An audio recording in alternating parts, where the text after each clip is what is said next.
grade 11. So, for the second time, English for academic and professional purposes. Okay. So, before we proceed to lesson number 2, language used in academic writing. So, let's recall. So, a well-structured text enables the reader to follow argument and navigate the text. So, ito yung mga diniscuss last time. Then, a clear structure and a logical flow are imperative to a cohesive text. So, puro tayo structure wherein dapat inaalam natin, dapat maayos yung or organized siya, systematic dapat yung ating isusulat or yung ating mga sasabihin. Hindi pa pwede na pwede ba Tagalog na lang, ma'am? So, hindi na pa pwede yon. Lalo ngayon ay senior high school student na kayo.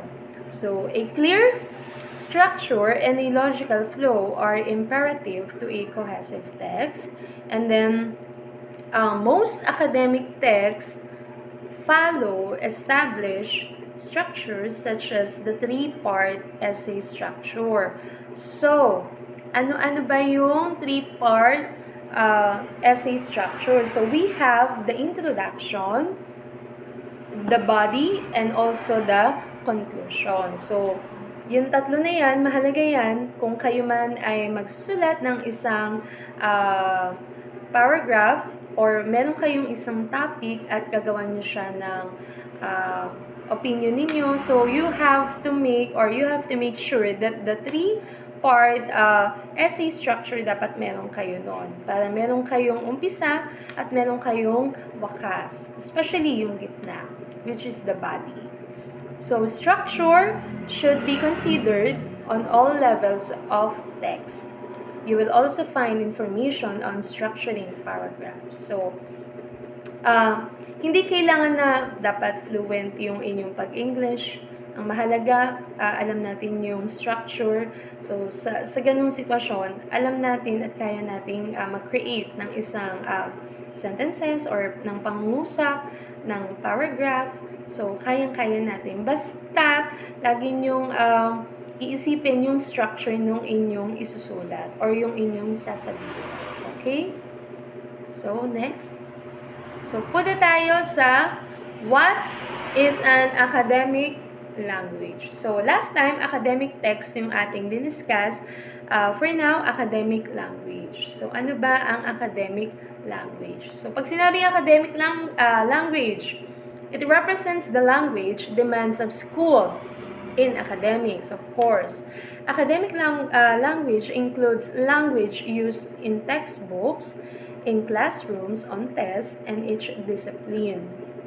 It is different in vocabulary and structure from the everyday spoken English of social interactions. Each type of communication, both academic and social, has its purpose and neither is superior to the other. So, academic language.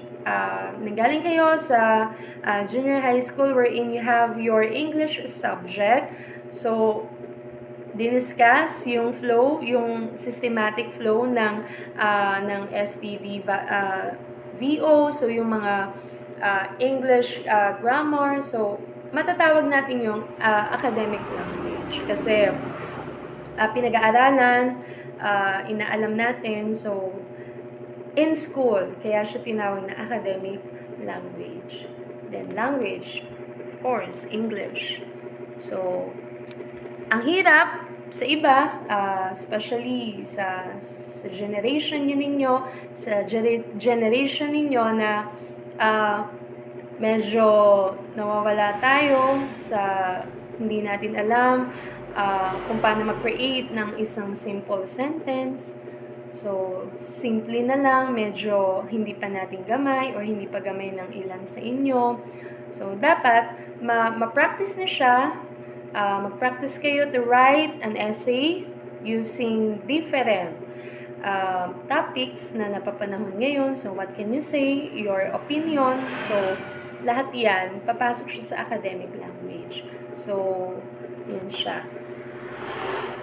Next is, academic writing is generally quite formal, objective or impersonal, and technical as illustrated in the diagram. So as you can see, we differentiate the definition of the formal, objective, and technical. So when we say formal, avoid casual or conversations such as contractions and informal vocabulary. So kapag sinabi natin formal, so dapat maayos siya, okay siya, so mas doon natin makikita na dapat ay tama yung ating mga sinusulat or yung ating mga sasabihin, pero in a language or in English grammar. So, formal, saan ba natin usually ginagamit ito? Like, si teacher, nagtuturo siya ng English subject. So, dapat formal yung kanyang conversation with the students. Kasi teacher siya, and being a teacher, dapat ay alam natin or alam namin yung aming sinasabi at gusto namin ituro sa inyo. So, dapat formal, casual, conversational. So, next is objective. Avoid personal or direct reference to people or feelings. Kapag sinabing objective, may sinusundan. Halimbawa, si teacher, gumagawa siya ng lesson plan. So, meron kaming sinusunod na objective na dapat. We have cognitive, affective, and psychomotor. Ibig sabihin, may basis.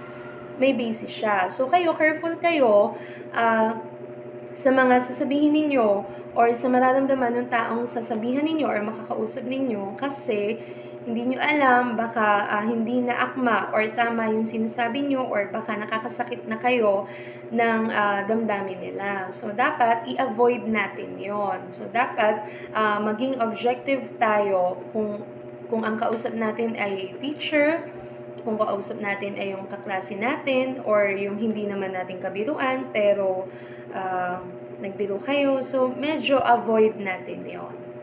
Next is technical. Use vocabulary specific to the discipline. So, kapag sinabing technical, ultimo period, chine-check natin yan, or yung tinatawag nating mechanics of writing, which is the capitalization, spelling, and also the punctuation. So, mahalaga yan sa pagsusulat, mahalaga yan sa paggawa ninyo ng essay or ng opinion ninyo is to have or to master the mechanics of writing, which is again the capitalization. So, kailan ba natin ginagamit ang mga capitalization na yan? Yung spelling, of course, English. So, medyo yung iba hirap tayo sa pag-spell ng simple words. So, dapat I recommend na meron kayong kahit sa phone ng dictionary para na-check natin siya kung tama ba yung spelling natin.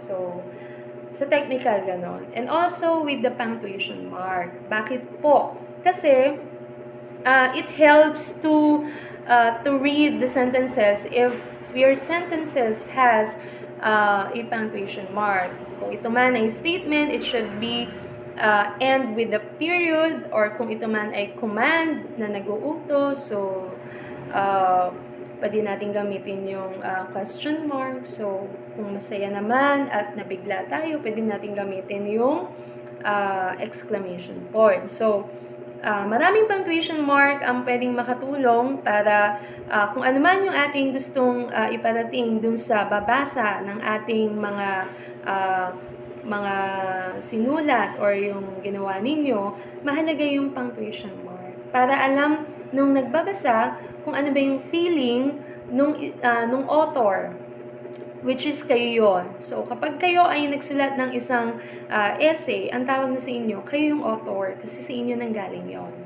So, hindi ina-allowed sa academic writing ang copy-paste kasi plagiarism naman yon at bawal yon. Mas maiging lahat ng opinion or lahat ng gusto nyo sabihin ay manggagaling sa inyo para at least alam ng babasa na marami kayong ideas. Marami kayong information na gusto naming malaman kasi marami kang alam or marami kang gustong iparating sa amin. So, Yun yung difference ng formal, objective, and technical. Okay. So, it is formal by avoiding casual or conversational language such as contractions or informal vocabulary. It is impersonal and objective by avoiding direct reference to people or feelings, and instead emphasizing objects, facts, and ideas. It is a technical by using vocabulary specific to the discipline. Halimbawa, gusto nyo magtrabaho sa isang publisher or sa mga news, sa mga nag-iimprenta ng mga balita sa dyaryo. So, dapat hindi lang basta gagawa ka ng kwento, kundi may basis. Kumbaga, ito ay facts at punong-puno ng ideas. Kung ikaw naman ay isang feature writer at magsusulat ka ng feature writing at meron kang gustong i-feature, halimbawa, i-feature nyo yung school kung saan kayo nag-aaral, which is the Holy Trinity School. So, gusto nyo siyang i-feature. So, all you have to do is to know the background of your topic, which is the Holy. Ano bang history ng Holy? So, pwede nating mag-insert or pwede tayong mag-interview. Pwede tayong mangalap ng information sa mga datihang estudyante. So, iyon ay matatawag nating facts and ideas. So, facts kasi na-experience nila. Kung sa mga dyaryo naman, dapat maayos at dapat ay makatotohanan yung ating susulat. So, I hope one of you gustong maging isang journalist, mahilig sa feature, mahilig sa editorial writing, mahilig sa mga headline, or yung mga mahilig sa chismis dyan, ayan. So, make sure na meron kayong reference dyan sa mga sasabihin ninyo. Hindi lang basta makagawa tayo ng kwento. Okay. So, furthermore, you can make your writing more formal, objective, and technical by following examples below. So, these are the examples or ito yung differences nila para mas lalo pa nating maunawaan. Okay. For formal, choose formal instead of informal vocabulary. For example, somewhat is more formal than a bit, and sufficient is more formal than not enough. So, maraming mga words na pwede natin gamitin or yung tinatawag nating mga antonyms or yung mga synonyms niyan. It helps grade 11 to make your writing more sufficient and clear, neat to the readers. So, for objective, move information around in the sentence to emphasize things and ideas instead of people and feelings. For example, instead of writing, I believe the model is valid based on these findings. Right? These findings indicate that the model is valid. And for the technical, you need to develop a large vocabulary for the concepts specific to the discipline or specialization you're writing for. To do this, take note of terminology. So when we say terminologies, may mga rules na dapat sundin, as well as in your reading. So, what else? Avoid contractions. For example, use. Gagamitin mo yung did not. So, pwede namang didn't. Ayan. So, pwede siya. Mas concise. So, avoid evaluative words that are based on non-technical judgments and feelings. For example, gagamitin niyo yung valid or did not demonstrate instead of amazing or disappointment. So pinaka-the best is magbasa-basa tayo ng mga dictionary para mas concrete, mas okay, at mas yung level of vocabulary natin ay ganon. Kasi mga anak, you are grade 11, senior high school na kayo. So, dapat sa pag-create ng isang sentences or ng paragraph, dapat higher level thinking skills. So, HOTS. So, for the technical, be careful about the meaning of technical terms. Often, the same word has a different meaning in another discipline. For example, discourse is a technical term used in multiple disciplines with different meaning. So, these are the examples or different examples na pwede niyong gamitin. Next, avoid emotional language. For example, instead of strong words such as wonderful or terrible, use more moderate words such as helpful or problematic. So, ang dami niyan. So, pwede nyo siyang, sinasend ko naman yung JPEG nito para pwede nyo siyang i-save. Ayan, so, avoid intense or emotional evaluative language. So, for example, instead of writing, parents who smoke are obviously abusing their children, right? Secondhand smoke has some harmful effects on children's health. Much better. Okay. So, use the key categories and relationships in your disciplines. That is the way information and ideas are organized into groups. So, for example, in the discipline of law, law is separated into two types. First is the common law, and the second one is the statute law.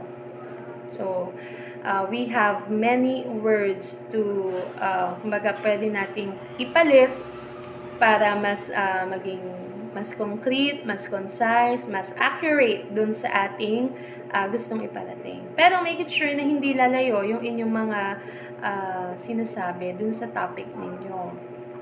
So, kung if your topic would be the COVID-19, so ilang buwan na siya, nag-lockdown, then what is the difference of GCQ, ECQ, MECQ? So, you can elaborate. Pero, huwag kayong lalayo doon sa mismong main topic ninyo, which is the COVID-19. So, ano yung effects, ano yung background niya, ano yung history niya. So, ayan. So, pag-create ng sentences, dapat yan. Then, lastly is for the objective, find authoritative sources such as authors, researchers, and theories in books or articles who support your point of view, and refer to them in your writing. For example, instead of writing, language is, in my view, clearly something social. So, you can add. So, parang sa research lang to. Pwede kayo mag-insert ng mga citations. Pwedeng sinabi ni, according to Ma'am Bartolome, that the ganito, ganyan. So, pwede yun. Pwede kayo mag-insert ng mga citations ninyo to support your ideas and informations doon sa paragraph na ginagawa ninyo. Pwede niyong gawin yon. At pinaka-the best din yon. Kasi, hindi lang kayo basta self-based or sa sarili nyo lang, kundi naghahanap kayo or nangangalap kayo ng pwedeng mag-support dun sa ideas ninyo. So, okay siya. So, I hope naintindihan nyo. Actually, tinatagalog ko na din yung ibang terms para mas lalo ninyong maintindihan. Then, once na i-upload ko to, you can ask questions on my time para nakiklear natin or na-address natin kung ano yung mga hindi nyo maintindihan. So, I give you an activity. So, isasend ko to sa inyo, ito mismo. So, use the given subject and verb in constructing your own sentences. So, bakit sentences, ma'am? Kasi mga anak, magsisimula tayo sa sentences. Hindi po pwedeng paragraph agad ang paggagawa ko sa inyo. Gusto ko muna makita, mag-create muna kayo ng mga sentences using this given words. So, observe subject-verb agreement in your sentences. You may add S or ES to the verb and then write your answer in your notebook. So, ito siya. So, the subject and then the verb and then make your sentences. Make your sentences. Okay, this is 1, 2, 3, 4, 5, 6, 7, 8, 9, 10. So, 10 sentences ang kailangan ko. So, Huwag kayong kukuha sa Google, make it sure na kayo mismo ang gagawa ng sentences. Kasi, malalaman ko din yan, mga anak. Mag-try kayo, try nyo gumawa ng sentences using this pattern or using these given words para ma-enhance yung inyong English skills on how to make or create your sentences. So, madali lang yan. And don't forget to put period after the sentences. But if the sentences needs punctuation, don't forget to put punctuation. And also, if the sentence need the capitalization, of course, don't forget to use capitalization. And don't forget the 3. Ang tawag sa kanila is mechanics of writing. Kasi you are creating or making your writing. Kumbaga, nag-i-start na kayo. But, mag-umpisa kayo sa sentences. Okay? So, gagawin nyo siya and then you have to submit it on so, ayan, grade 11 Noble, all tracks. So, submission is on September 7, 2020. Next pa to, next Friday. So, bali this week siya. Sorry. So, you can send it to me or you can email nyo yung mga sagot nyo sa aking Gmail account. So, elizabartolome413@gmail.com. So, attach file. Pwede kayong mag-type. Kung meron kayong laptop sa bahay, pwede nyo siya i-type yung pinaka-answer ninyo. Then, kung wala man, pwede nyo isulat sa isang papel and then picture na ninyo and then send it to my Gmail. So, this is a 1 to 10 item lang ha. So, gawin nyo na para hindi na kayo matambakan. So, I hope may natutunan kayo for today. So, thank you and God bless. Kung may tanong, huwag mahihiya mag-chat mismo dun sa GC natin para na-address din ng lahat. So, thank you and God bless yung mga anak. Ingat kayo. Sa bahay lang, walang lalabas.